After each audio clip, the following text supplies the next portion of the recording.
네, 여러분 안녕하세요. 반갑습니다. 여러분과 함께 형법 기본 강의를 진행하게 될 마이클장 선생님입니다.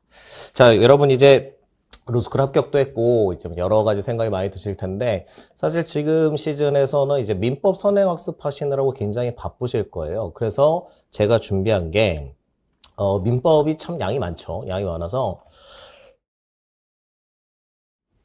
그래서 이제 민법에 아무래도 치중을 많이 하셔야 되다 보니까 그렇다고 형법을 과연 공부를 하지 않을 것이냐? 그렇게 보기엔 좀 어렵지 않습니까? 그래서 이제 형법도 우리가 공부를 하셔야 되는데 그래서 제가 기획한 이 강좌는요. 형법을 로스쿨에 입학하기 전에 최소한도로 어느 정도는 공부를 해야 되지 않겠냐라는 의미에서 이 강좌를 마련했습니다. 즉 다시 얘기하자면 사실 우리가 차차 말씀을 드리겠지만, 형법이라는 게 생각보다 그렇게 쉬운 과목도 아니고요. 형법은 좀 복잡해요, 전반적으로. 민법하고 약간 다르게 학설 대립도 상당히 많습니다. 학설 대립도 상당히 많기 때문에, 그래서 그런 것들까지 우리가 감안을 한다고 생각하면, 사실 그렇게 호락호락한 과목은 아니라고 볼 수가 있어요. 그래서 이 형법을 혼자 한다. 그 생각보다 쉽지 않습니다. 그래서 이제 혼자 공부하는 것보다는 저랑 같이 요 교과서를 가지고 이 교과서에 있는 내용들, 그리고 형법의 흐름이라든지, 그리고 중요한 지점이라든지, 이런 것들 하나씩 캐치해 가면서, 그리고 가장 기본적으로는 법률 용어까지도 이제 가장 기초적인 것이 필요하니까 그런 것들까지 같이 공부해보는 그런 시간을 갖고자 해서 이 강좌를 마련했습니다. 그래서 지금 진행되는 이 강좌는요, 1월, 2월에 진행되는 강좌입니다. 쉽게 얘기하자면 이제, 로스쿨 입학 3월 전에 1, 2월 달 안에 형법의 가장 기본적인 이론들을 좀 숙지하고, 그 다음에 입학했을 때 적어도 당황하지 않게, 그렇게 만드는 의미가 굉장히 강한 강의라고 볼 수가 있습니다. 물론 이거는 이제 기본적인 교과서 강의라고 본다면요, 여름방학 때 진행되는 강의였어요. 7월, 8월쯤에 진행되는 강의에서는 좀 달라집니다. 7월, 6월에서 7월 살 거예요. 6월 말에서 7월까지인데, 그때 진행되는 강의, 즉 여러분이 기말고사 끝나고 나서 제가 진행하는 강의는 판례 중심 강의가 됩니다. 사실 이제 형법을 맨 처음에 공부할 때 이론과 판례를 다 공부하면 진짜 좋습니다. 진짜 좋고, 되게 편하죠. 사실 뭐 이론도 공부하고 판례 사안도 다 숙지하고 내용도 다 알고 정말 좋죠.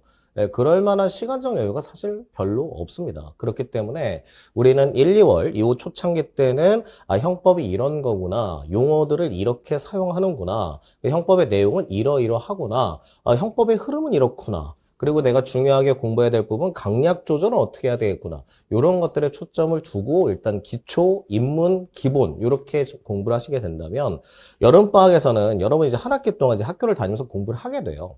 한 학기 동안 학교를 다니면서 공부를 하시게 되면 어느 정도 이제 좀 숙지가 됩니다. 용어도 좀 익숙해지고요. 판례도 중간 기말고사 보면서 시험 범위에 다 들어가니까 그런 것들 공부한 다음에 이제 여름방학 때 저랑 같이 판례 중심으로 형법 교과서 2권이 있어요. 제가 요번에 출간을 했는데 그걸 가지고 이제 판례 중심으로 사안과 사안 해결, 그다음에 판결의 쟁점이 뭔지 이런 것들 찾아보고 이론적인 거는 오히려 좀 서브로 보게 되는 그런 강좌를 또 진행하게 됩니다. 그래서 지금 보시는 것처럼 지금 형법 교과서 1권이잖아요. 그래서 우리가 지금 보시는 1권은 말 그대로 기초, 기본 여기에 초점이 맞춰 있습니다. 그래서 이 책은 여러분 전자책을 구매하실 수도 있고 일반 종이로 된 책을 구매하실 수도 있게 되어 있는데요. 중요한 거는 이 책 자체에 있는 내용들은 반드시 숙지를 하셔야 된다는 거예요. 그래서 제가 이 안에는 판례 입장 같은 걸 많이 써놓긴 했는데 판례 사안을 다 집어넣지는 않았습니다. 판례 사안에 관련된 것들은 형법 교과서 2권에 있어요. 그래서 1권에 있는 요 내용들은 여러분이 보시기에 한 500페이지 정도밖에 안 됩니다. 총각론을 다 합쳐서. 그렇다고 개론 수준이냐? 그렇지 않습니다. 웬만한 학설 대립, 그 다음에 중요한 부분에 관련된 도표, 그리고 여러분이 암기하셔야 될 사항들, 그런 것들을 저랑 같이 진행하실 거기 때문에 여러분은 저랑 같이 이걸 하시면서 중요하게 해야 될 지점, 그리고 변시에 많이 나오는 지점, 그리고 변시에서 요즘 거의 출제되지 않는 영역, 이런 것들까지도 같이 캐치를 하셔야 되겠죠. 그래서 형법 교과서 1은 지금 제목에 보시는 것처럼 뭐라고 되어 있나 보세요? 네, 판례 강의라고 기본 강의라고 되어 있습니다. 그죠? 기본 강의. 그러니까 말 그대로 우리가 기본적인 내용들을 숙지하는데 초점을 두겠다라는 의미가 있어요. 색깔이 별로 이쁘진 않습니다. 이게 지금 잘 안 보이네요. 그래서 그냥 이걸로 칠게요. 자, 기본 강의 이렇게 보시면 되겠습니다. 그래서 기본적인 강의니까 예습 별 필요 없습니다. 예습 볼 필요 없고요. 그 다음에 수업 시간에만, 요 강의 시간에만 집중하셔서 보시면 되겠고요. 그 다음에 복습은 요거를 완전 숙지하시는 데 초점을 두시면 좋고요. 그리고 복습을 좀 최소한으로 줄이세요. 왜냐면 민법을 한참 하셔야 되기 때문에 형법하면서 이제 기초적인 내용 숙지하고, 그 다음에 저랑 같이 수업하고, 그 다음에 복습하고, 딱 여기까지 좋고요. 그 다음에 형법 교과서 2권이 역시 전자책으로 되어 있습니다. 형법 교과서 2권에는 각 챕터별로 판례가 이 형법 교과서 1권하고 싱크가 맞게 되어 있어요. 그래서 그 판례를 여러분이 한번 읽어보시고 잘 모르겠다. 그럼 Q&A에 올려주셔도 되고요. 그럼 제가 다 답변을 드릴 테니까 그렇게 차근차근 진행하시면 되겠습니다. 그래서 기초에서 합격까지 이제 하나씩 해보는 게 우리의 목표다. 이렇게 보시면 되겠습니다. 자, 그러면은 우리가 이제 본격적으로 하나씩 좀 살펴보셔야 될 텐데요. 쭉 한번 가보겠습니다. 이게 전자책이에요. 말 그대로 전자책에서 이렇게 되어 있습니다. 그래서 머릿말을 잠깐 같이 보시면 제일 중요한 거는 이제 여기 보시는 것처럼 조문하고 이론을 우리가 접목하는 데 초점을 뒀다는 거예요. 그래서 지금 보시는 것처럼 이 책 안에는 형법 실제 조문이 100% 다 들어가 있습니다. 물론 이제 특별 형법은 안 들어가 있어요. 나중에 공부하시겠지만 뭐 일반법, 특별법 관계 같은 것도 나중에 공부를 하시겠지만 뭐 특별 형법, 뭐 도로교통법, 뭐 폭력행위 등 처벌에 관한 법률 이런 것들은 여기에 실지 않았습니다. 그거는 이제 나중에 공부하실 부분이고요. 가장 형법의 기본적인 내용인 그냥 우리가 보통 얘기하는 형법, 대한민국 형법 조문은 다 집어넣었고요.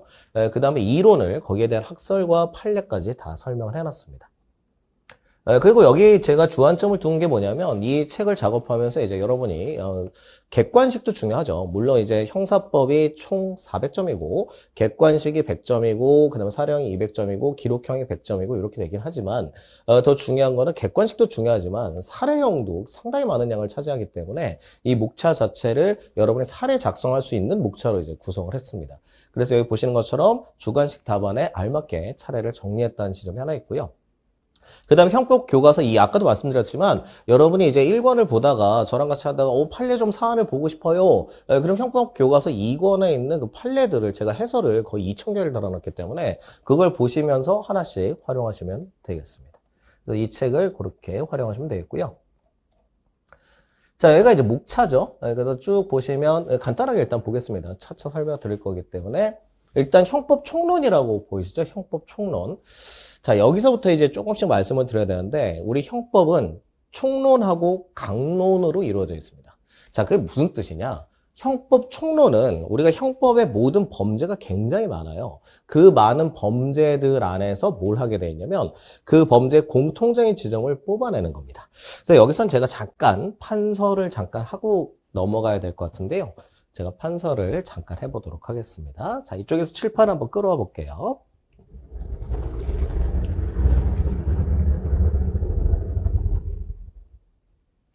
자, 우리가 아무래도 첫 시간이다 보니까 간단하게 좀 설명을 드릴 내용이 있습니다. 자, 일단 여기 잠깐 보시면요. 형법입니다. 형법은 과연 어떻게 접근해야 될 거냐? 요거를 먼저 생각하셔야 되는데 형법은 쉽게 얘기하면 어떤 케이스가 주어져요, 보통. 예를 들어서 이렇게 해봅시다. 자, 아주 간단한 사안입니다. A가 B를 살해했어요. 자, A가 B를 살해했다. 자, 그러면 여러분은 이 사람을 과연 어떻게 하고 싶습니까? A가 B를 살해했다. 그럼 이 사람은 피해자고요. 자, 이 사람은 우리가 보통 범죄자다 이렇게 생각을 하게 됩니다. 자, 범죄자다 생각을 하게 되는데 범죄자라고 하려면 범죄가 무엇인가를 아셔야 되잖아요. 그런데 A가 우리는 보통 뭐라고 생각하냐면 이렇게 물음표가 달려요. 살인죄? 하고 물음표가 달립니다. 자, 그럼 살인죄라는 규정이 있어야 이 사람을 우리가 살인죄로 처벌할 텐데 살인죄는 규정이 있지요. 어디 있냐면 이렇게 되어 있습니다. 형법 제250조 1항에 살인죄가 규정이 되어 있습니다. 형법 250조. 와, 우리 형법 1조도 안 봤는데 형법 250조를 논하고 있어. 그러니까 이제 살짝 미치기 시작하는 거죠. 우리가 무슨 형법의 형자도 잘 모르는데 케이스를 던져놓고 A가 B를 죽였는데 어떡할 거냐 이렇게 물어보면 이거 어떻게 생각하지? 하다가 이제 조금 머리가 아파요. 그러면 살인죄가 맞는 것 같은데 조문을 막 뒤져보다 보니까 한 250조 1항쯤에 살인죄가 나오네? 그러면 A가 B를 죽였으면 살인죄가 맞구나. 이렇게 과연 하고 끝날까요? 자, 그런데 여기서 우리가 생각해야 될 지점이 하나 있습니다. 자, 그게 어떤 거냐면